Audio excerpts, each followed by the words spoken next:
ang inyong lolo ay may mga naging kaibigang aswang noon nung siya ay isa pang gerilya. Kwento ng aking ama. Kabagis, tawagin mo po ako sa pangalang Luna. Isa po ako sa mga silent listener mo. Gustong gusto po kita. Joke. Salamat Luna. Nagpasalin-salin na ang kwentong ito ng lolo ng aking ama sa aming pamilya noong panahon ng mga Hapon.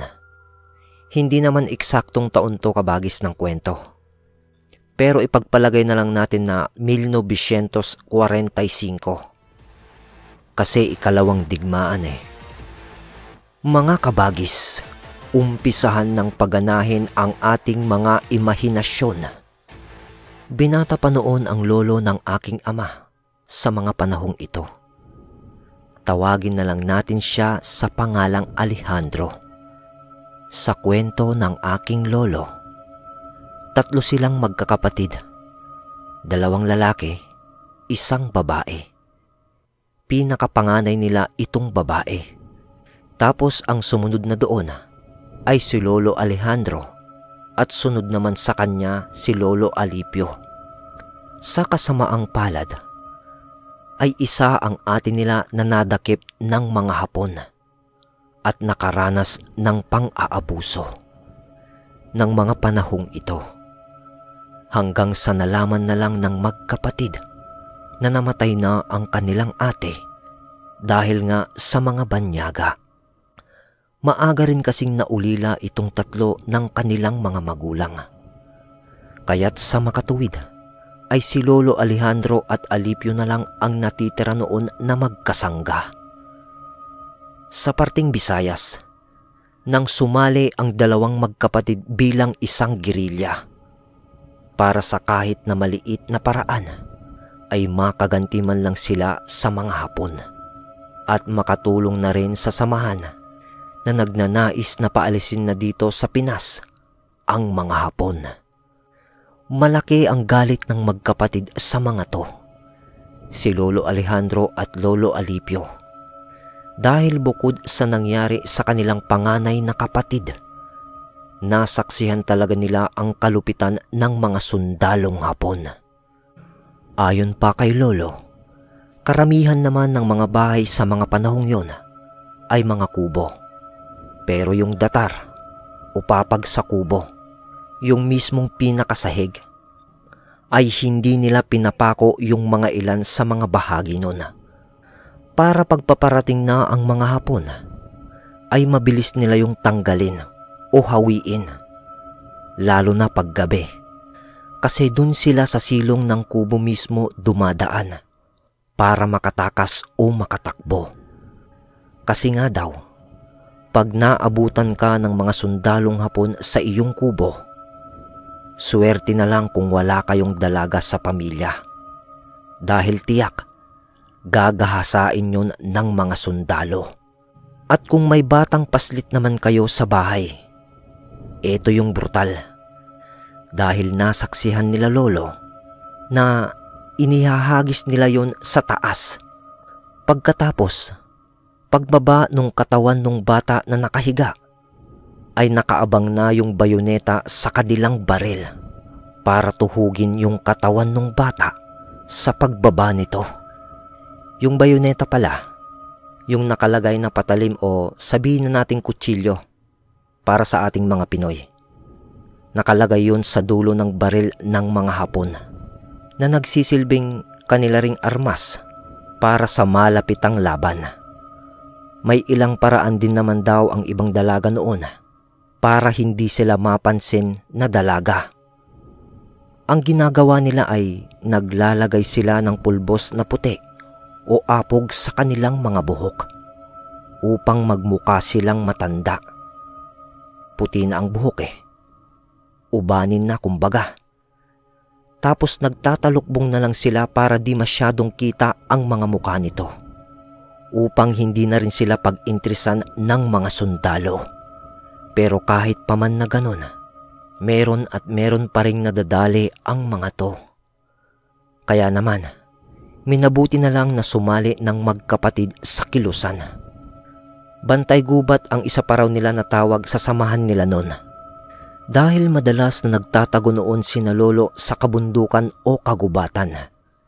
Minsan, may mga nakakasama pa nga raw sila na mga rebelde na lumalaban din sa mga Hapon. Pero kahit iba pang samahan daw ang mga yon, ay iisa naman ang kanilang adhikain. Kaya nagkakasundo rin sila sa iisang bagay. At yun ay ang matalo ang mga Hapon. Pero bukod sa mga rebelde, hindi rin makapaniwala noon ang aking lolo na sa paglipat-lipat nila ng mga kabundukan na pinagtataguan ay doon niya rin makikita ang kaibigan na mga aswang. Ayon pa kay lolo, hindi lang yun iilan, kundi isang buong lipi. Nang isang araw, nang maatasan itong dalawang magkapatid na kumalap ng balita sa iba nilang kapatiran sa isang baryo. Bumaba sila ng bundok dahil sa unti-unting paglapit ng mga Hapon sa kanilang kinabibilangang teritoryo. Nang nakausap nila si Kaidong, araw-araw parang mas lalong dumadami ang hukbo ng mga Hapon dito. Pag di nagtagal, baka maipit na tayo dito. Salita ni Kaidong sa dalawa. Kaidong, may paraan ba para hindi tayo masukol ng mga kalaban? Malawak naman ang kabundukan para makapagtago. Pero kung gusto nating makasigurado, may isang lugar dito na hindi masyadong pinapasok ng mga Hapon. Lalo na paggabi. Dahil masyadong masukal at napakadilim ng lugar.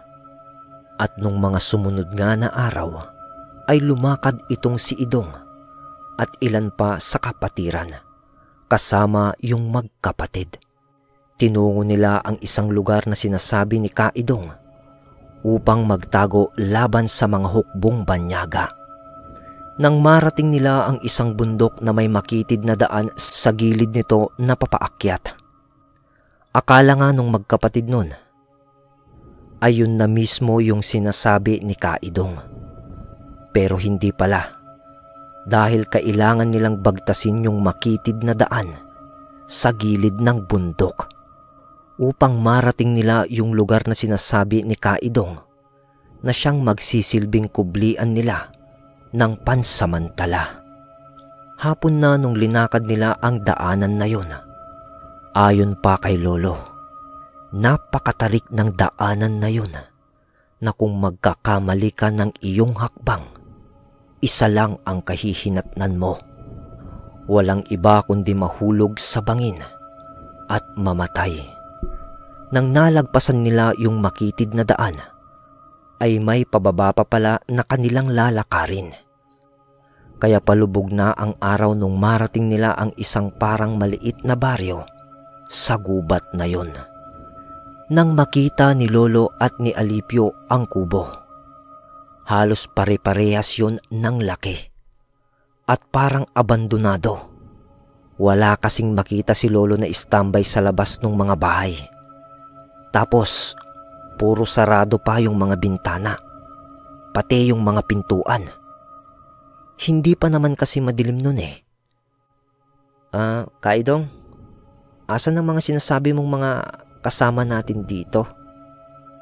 Nagtinginan muna si Kaidong at yung tatlo pa nilang kasama na parang nangungusap ang kanilang mga mata. Lubog na rin ang araw. Lalabas na sila. Magantay na lang kayo. Maiksing sagot ni Kaidong sa aking lolo. At ganun nga ang kanilang ginawa. Naupo lang sila malapit sa mga parang abandonadong kubo. At nung papadilim na, nakakarinig ng iba't ibang huni sila lolo sa lugar. At bigla na lang nagsibukasan ang mga bintana at mga pintuan na inaakala nun ni lolo na walang laman na tao. Nagulat itong dalawang magkapatid dahil sa mga nakita nilang lumabas na tao sa mga kubo. Bukod kasi sa hindi naman nila akalain na may mga nakatira doon, kakaiba ang mga itsura ng mga taong yon. Napakapapayat nila at yung kamay ng mga to ay mas mahaba sa normal na tao. Lubog ang mga mata nito at malaki yung pagkadilat.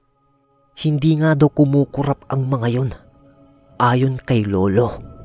Tapos sa palibot naman nung kanilang mga mata, hanggang sa talukap ay halos sing-itim ng kulay ng uling. At yung kulay ng kanilang mga balat ay parang nasunog sa sikat ng araw. Alam mo yung literal na sunburn? Ganon yung kulay ayon kay Lolo.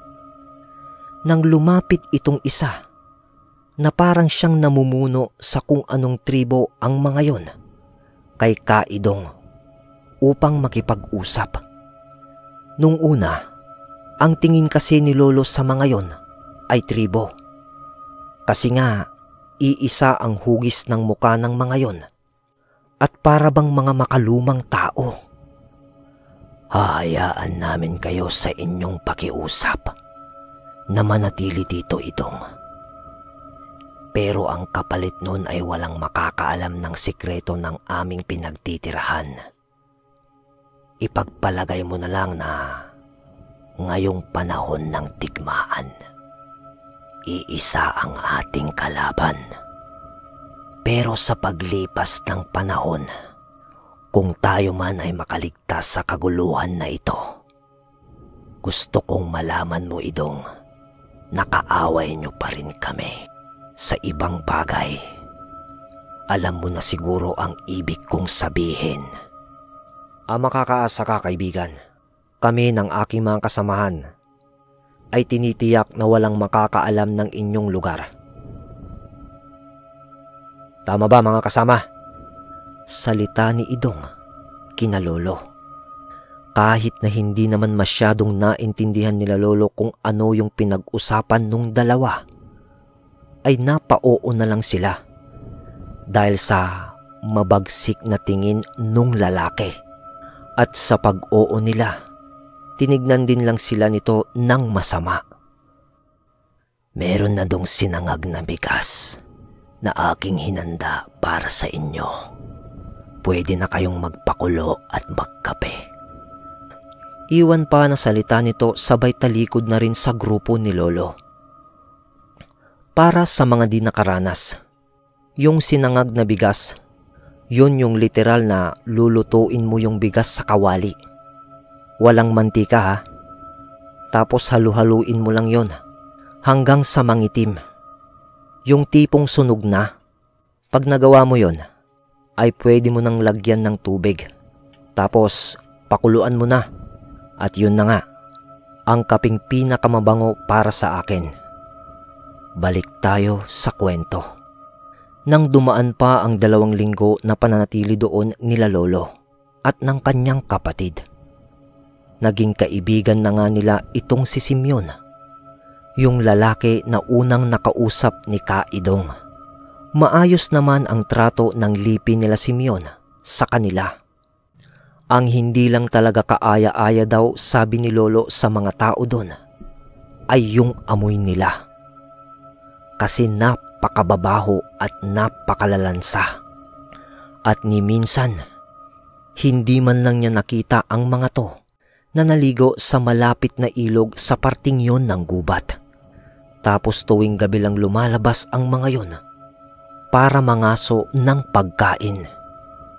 Maraming tanong nun sa isip ng magkapatid.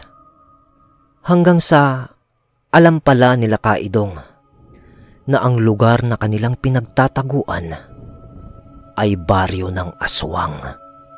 Nang isang gabi, nung may ilang sundalong Hapon na nakatuklas sa lugar, kung hindi nagkakamali si Lolo sa kwento niya, nasa 24 hanggang 30 na sundalong Hapon ang nakapasok doon.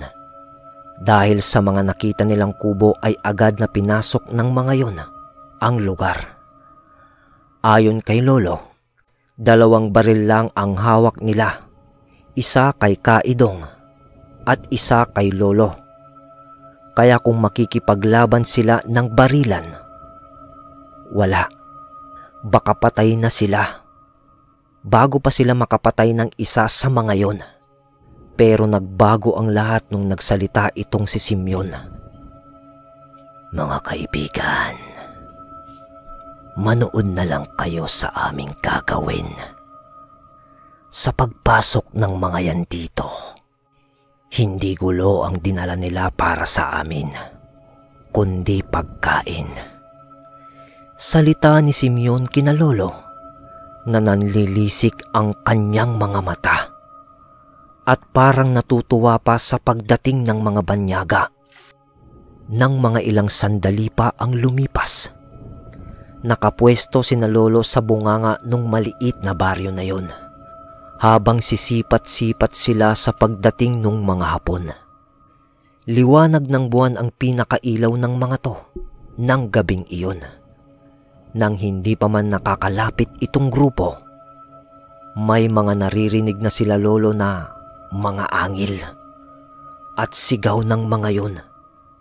Kitang-kita ni Lolo, pagkatapos ng mga ingay, ay may mga bumabalik sa mga kubo na may bitbit na bangkay ng mga banyaga. Dahil kita ni Lolo yung mga inuporme ng mga yon. At yung mga bumabalik na mga taga doon sa baryo na mga aswang nga, ay para ng mga aso yung itsura sa pag-usli ng mga nguso nito. At ang kanilang mga ngipin ay puro patulis. Ayon kay Lolo, wakwak ang tiyan ng mga dumayong sundalo. Ilang minuto pa ang lumipas, ay puro na lang hiyaw ng mga yon ang narinig nila Lolo sa paligid. Ang sabi pa nga nila Lolo, ni hindi nga daw nila nagamit ang kanilang mga baril para ipagtanggol ang kanilang mga sarili. Hindi rin naiwasan nila Lolo noon na matakot sa mga yon. Dahil ganun pala sila kahayok sa mga dugo at laman loob ng tao. Nang may inilahad na si Kaedong, nung natapos na ang kaguluhang iyon, habang nililibot na nila Lolo ang paligid at tinitignan ang iba pang bangkay na nakakalat. Yun pala yung isang dahilan kung bakit ginusto niyang magtago doon ang grupo nila. Alam niyang hindi rin basta-basta papayag ang mga aswang na manakop doon ang mga kalaban. Ang sabi pa niya na may mga napadpad na rin dati doon na mga Hapon, kaso hindi na rin nakalabas ang mga yon ng buhay dahil sa pagpapanatili ng lihim ng lugar nung mga aswang. Lahat ng nakakapasok na sundalo doon ay kanilang kinakarne. Pasalamat na lang si Kaedong dahil matagal na pala niyang kaibigan itong si Simeon. Kaya may tiwala din ito na hindi sila gagalawin ng mga yon. At nung sumapit ang umaga, kasama ng mga aswang, ay tinipon nila ang iba pang natitirang bangkay ng mga yon at ilan sa mga gamit ng mga to. Ayon kay Lolo, lahat ng mga bangkay na yon ay pinaghati-hatian ng mga tao doon at ipinasok sa kani-kanilang kubo. Wala naman pakialam sina Lolo doon. Basta ang importante kina Lolo noon ay hindi rin sila nasukol ng mga kaaway.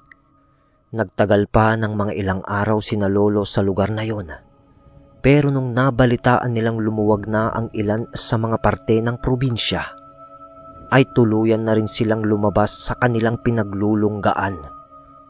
Kahit na maiksing panahon lang ang nangyaring yun sa kabuuan ng karanasan ni Lolo sa pagiging girilya sa panahon ng ikalawang digmaang pandaigdig. Bago siya namatay, ay nakwento na niya ng maraming beses ang kanyang karanasan sa baryo ng Aswang. Alright mga kabagis, pasensya na sa deliver May lagnat po kasi ako mga kabagis. Tignan natin kung makaka-upload tayo bukas ng Shane. Tsaka na po tayo mag-shoutout mga kabagis. Salamat sa tunay na suporta.